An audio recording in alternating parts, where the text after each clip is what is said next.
Hello and welcome po sa ating Christianity Makes Sense channel. So at this point, ang ating i-react ay isa sa mga video ni Skeptical Pinoy. And it's all about a title, Mapupunta ba ang mga atheists sa impyerno? So then, bukod dito, i-discuss po natin yung flaws sa argument nito. And then let us discuss kung bakit may matatawag na impyerno. So pakinggan muna po natin ang mga claim ni Mr. Skeptical Pinoy. Katunayan, ang mga tao ay naniniwala sa konsepto ng impyerno bilang isang walang hanggang parusa para sa mga non-believers. Ang mga parusang ito ay habang buhay na pagpapahirap o eternal suffering. Gayunpaman, walang ebidensya na makakapagpatunay na totoo ang impyerno. First and foremost, can you present to us why do you think hell does not exist? Well, then, if atheism is true, okay, fine. But here's another problem. If there's no hell, there's no heaven. Yung mismong kingdom ng Lord, I mean. And if God does not exist, na siyang worldview ng ating mga kaibigang atheist, then walang matatawag na eternal life doon. Walang afterlife, so to speak. Eh, ang problema, what if God really exists? 'Di ba? Anyway, tuloy natin. Sa katunayan, salungat ang habang buhay na torture sa tinuturo Dito pa lang sa sinabi ni Mr. Skeptical Pinoy, torture ka agad. Sorry po, Mr. Skeptical Pinoy. Pero ang impyerno po ay for torment, not torture. By the way, hindi po kontrahan yung mga passage na yan. Kung tingnan nyo kasi guys, kung may matatawag na pagmamahal, meron ding matatawag na katarungan. Yes, it's true that God is love. Alam natin yan. But at the same time, God is just. He is holy, holy, holy. Yung mga passage na yan na nabanggit dito ni Mr. Skeptical Pinoy ay may kinalaman sa kung paano magiging katulad ni Kristo when it comes on loving our fellow men, whoever they are. Kaya bukod dito, kasama po sa tinatawag na pagmamahal o tunay na pagmamahal ay ang pagpapaalala na may tinatawag talagang impyerno na dapat mapagtanto ng bawat isa na kapag hindi nagpasya ang isang tao na tanggapin ang libreng regalo ng Diyos na buhay na walang hanggan sa pamamagitan ni Kristo Jesus nating Panginoon, then may kalalagyan ang mga tao na na kusa na ayaw tanggapin ang libreng regalo ng Diyos, na kusang tumatalikod sa Diyos. Actually, it is more loving na magbigay ka ng babala. Correct? Anyway, pagpatuloy natin yung claim na ito ni Mr. Skeptical Pinoy. By the way, wala pong kontrahan dyan. It is only an assumption na sinabi ni Mr. Skeptical Pinoy. ni Jesucristo. Nire-reject ng atheist ang mga ideya na mayroong supreme being at pinopromote ang kalayaan sa reliyon. Hindi kinakailangan ng mga non-believers na katulad ko ang lumuhod sa isang Diyos pagkos mamuhay na lang ng normal na ginagabayan ng sariling moral standards. Wait lang, sabi niya ginagabayan ng sariling moral standards and values. However, if atheism is true, kahit sige, it's fine na meron kang sariling moral standard. Kaso nga lang, ang problema, opinion mo lang yan. Walang matatawag na objective moral standard, so to speak, if atheism is true. Concerning freedom of religion, then fine. But whether we like it or not, meron talagang exclusivity sa bawat paniniwala. Ang atheism, meron ding exclusivity yan. Ano yung kanilang claim? There's no God. Right? Exclusivity yan. Anyway, pagpatuloy natin yung kanyang sinasabi. Standards and values. Sa ganitong paraan, mas magiging mapagmalasakit tayo sa mga tao, contradicting yung konsepto ng habang buhay na torture. Again, strawman uli ang kinomit po ni Mr. Skeptical Pinoy. Hindi po contradictory ang pagmamahal ng Diyos dyan sa isyong yan ukol sa impyerno. Bakit? Actually, ang impyerno ay naglalarawan ng katotohanan na makatarungan ang Diyos at bukod dito kung ayaw ng tao na siya ay makatanggap ng salvation through faith in Christ alone, then God will not force that certain person to go to heaven against his own will. Therefore, hindi po kontrahan yan. In fact, ang impyerno ay isang mapagmahal na paalala mula sa ating Panginoon. Na bakit? Dahil bukod sa ayaw niya na tayo mapahamak, ipinapaalala sa atin na mayroon pang pag-asa. Subalit kung ang tao ayaw niya sa pag-asang yan, hindi pepersahin ng Diyos ang tao na mapunta sa langit na labag sa kalooban ng naturang tao. So again, it is not even a contradictory one. Andun nga yung John 3:16. Andun din yung tipong may babala pa. 'Di ba? For God so loved the world that He gave His one and only Son, that whoever believes in Him shall not perish but have everlasting life. Kung ang tao ay sumampalataya kay Kristo, may buhay na walang hanggan. Kung ang tao ay ayaw manampalataya kay Kristo, then, ayan, kapahamakan.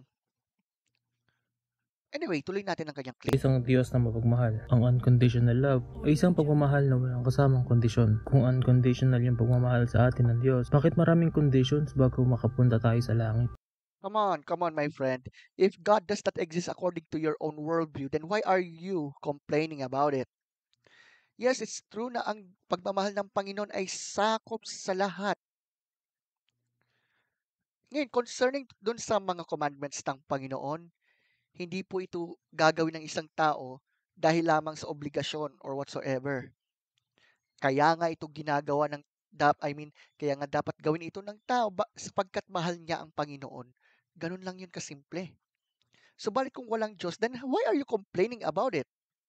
And why do you think that unconditional is good if God does not exist, if there are no objective moral values na ang tao pwede naman siyang mabuhay sang-ayon sa kanyang so-called sariling moral standards? At ngayon, tatanggapin mo ba halimbawa yung moral standard ni Hitler? He will wipe out everyone who disagrees with him. Are you willing to agree with him? Yan ang gusto ko malaman, Mr. Skeptical Pinoy. Yan ang gusto ko malaman sa mga atheist friends na nakikinig po sa atin. Bakit Anyway, marami pa siyang inuutos para maiwasan natin yung pag-torture sa atin habang buhay? torture na naman, Mr. Skeptical Pinoy. Iba po yung torture sa torment. Come on! Impyerno, na Diyos mismo ang may gawa. Ano din ang justification sa habang buhay na torture? Again, hindi po yan torture. Torment po yan. Mamaya discuss po natin yan. Kapag ipinanganak ka sa Muslim countries, you're more likely to be a Muslim. Kapag isinilang ka sa Catholic, O nag-argue siya about some sort of geology bilang evidence daw sa ano. Ang issue po dyan, kahit sige, fine, okay.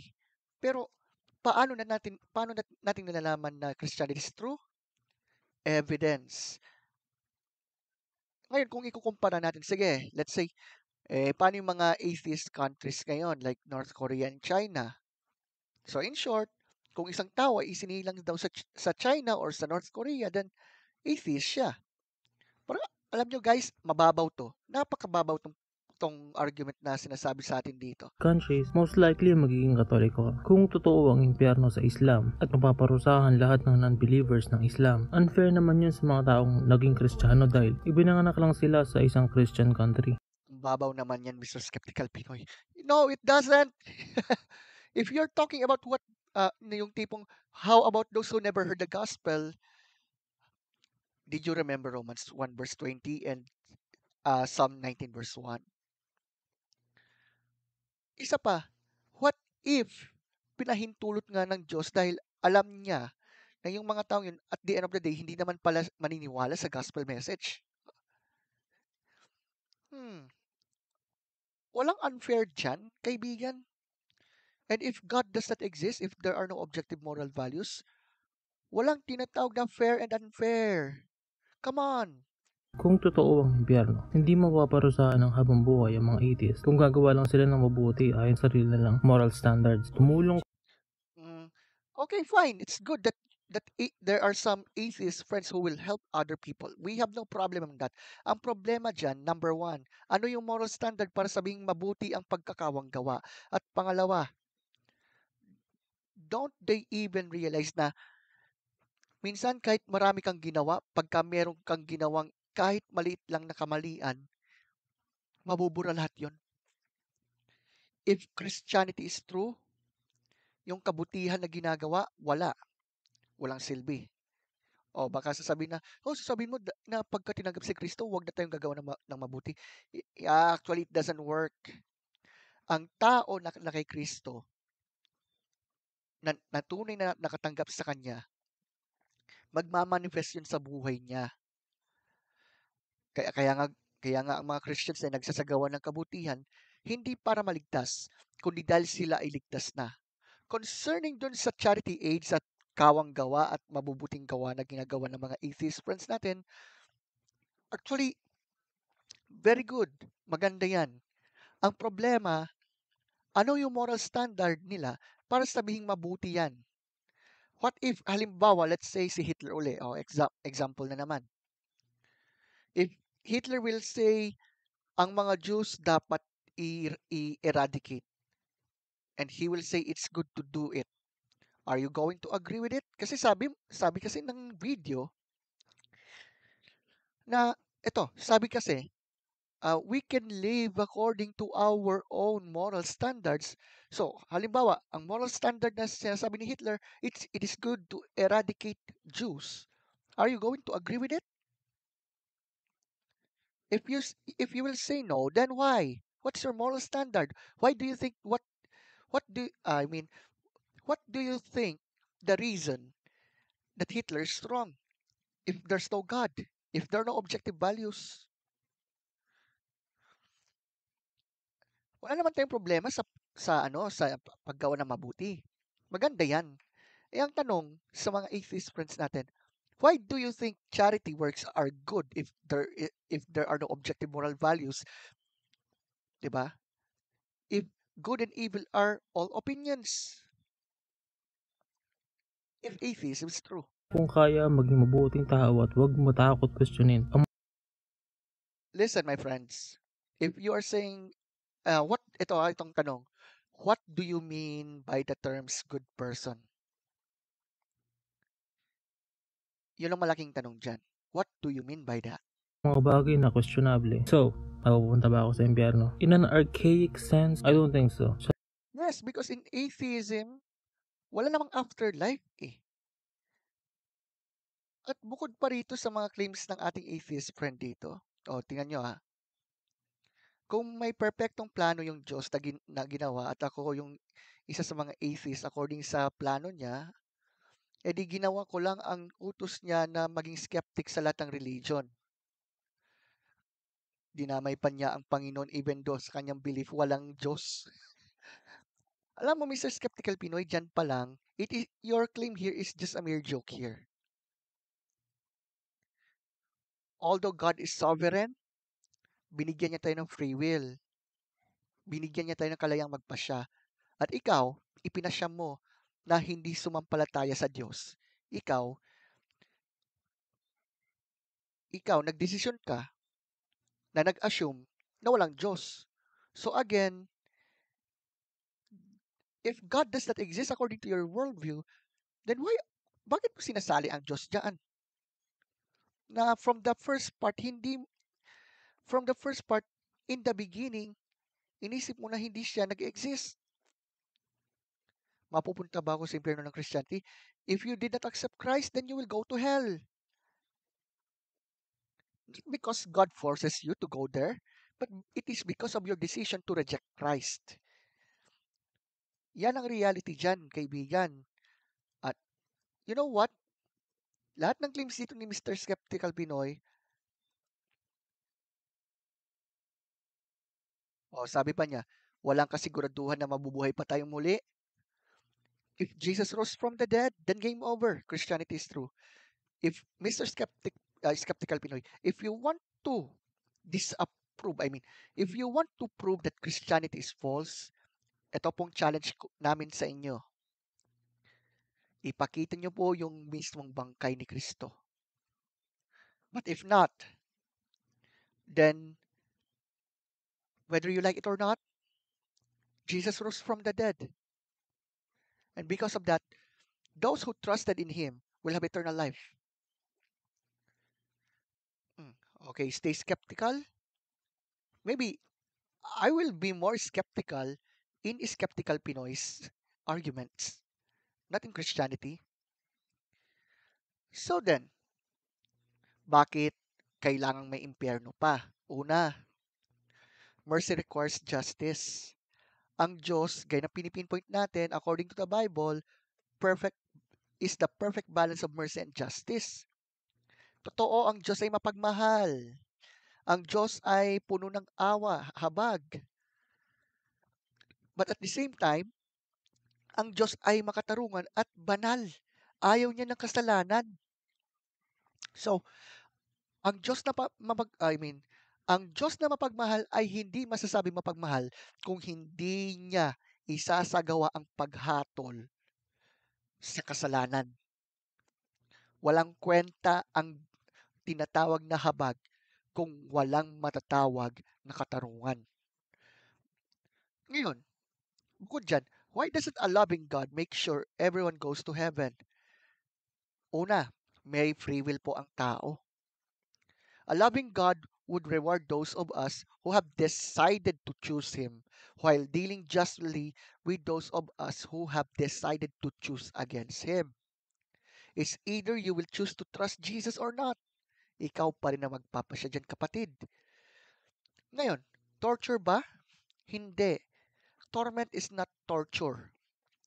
Ang Biblia sinasabi na ang hell ay tormented, hindi po torture. The degree to which they suffer is described in illustrative language. The torment is compared to an unquenchable fire. But the scripture never describes hell as a place where God or his angels are actively torturing the souls of the rebellious. Hindi po. Kaya ilang ulit kong sinabi yung claim dito ni Mr. Skeptical Pinoy, strawman na kagad. Also, bukod pa rito, why would a loving God punish finite sin with infinite torture? Well, a loving God simply allows us to suffer the anguish and torment resulting as a consequence of our bad choices. Not because God forces everyone to go to hell. No. There is a difference between self inflicted torment and active torture at the hands of another.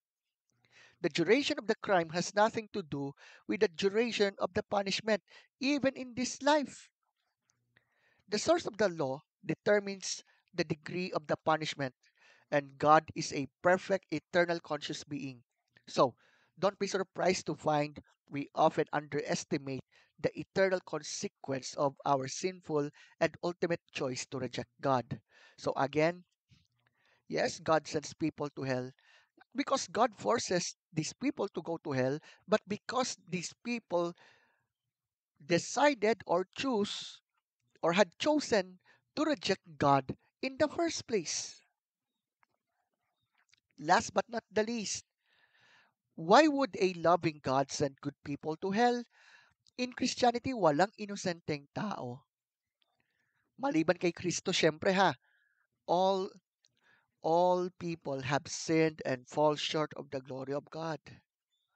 If there is a God, then this God is responsible for creating everything in the universe. This means God created matter from non-matter, life from non-life. Kung talaga may Diyos, God has incredible, infinite, unspeakable power. Kaya nga perpekto ang Diyos eh. He has the power to eliminate I mean, God has the power to eliminate imperfection. The Christian God is not just a good God after all. He is a perfect God. Ang kanyang standard ay hindi goodness lamang. Ito po ay perfection. A loving God recognizes none of us are good, even though we sometimes think we are. And in spite of this, He offers us forgiveness and a life with Him in heaven. In reality, lahat tayo deserve ang impyerno. Subalit dahil ang Diyos ay mapagmahal, binigyan niya tayo ng tsansa na magsisi talikuran ng mga kasalanan at tanggapin ang kanyang libreng regalo na buhay na walang hanggan? Na kung tutuusin, hindi po natin yan deserve. Alam niyo mga kapatid, kung ang Diyos ay malupit, gaya ng ina-assume ng mga atheist friends na ginagawang caricature kumbaya, bakit buhay pa rin tayo hanggang ngayon? Right? And to point out this way, as I end this up, sabi nga ni C.S. Lewis, there are only two kinds of people in the end. Those who say to God, thy will be done, and those to whom God says in the end, thy will be done. Sa madaling sabi, dalawang tao at the end of the day. Pipiliin ba niyang sumunod sa Panginoong Diyos o pipiliin niyang talikuran ng Diyos? If the said person will reject God, then God will not force this person to go to heaven against his own will. Ganun lang po yun kasimple. So, ang isang atheist ba ay mapupunta sa impyerno? If atheism is true, walang matatawag na langit o impyerno. But if Christianity is true, kung ang taong yan ay hindi nakatanggap ng salvation by God's grace through faith in Christ alone, then obviously, God will not force this person to go to heaven against his own will.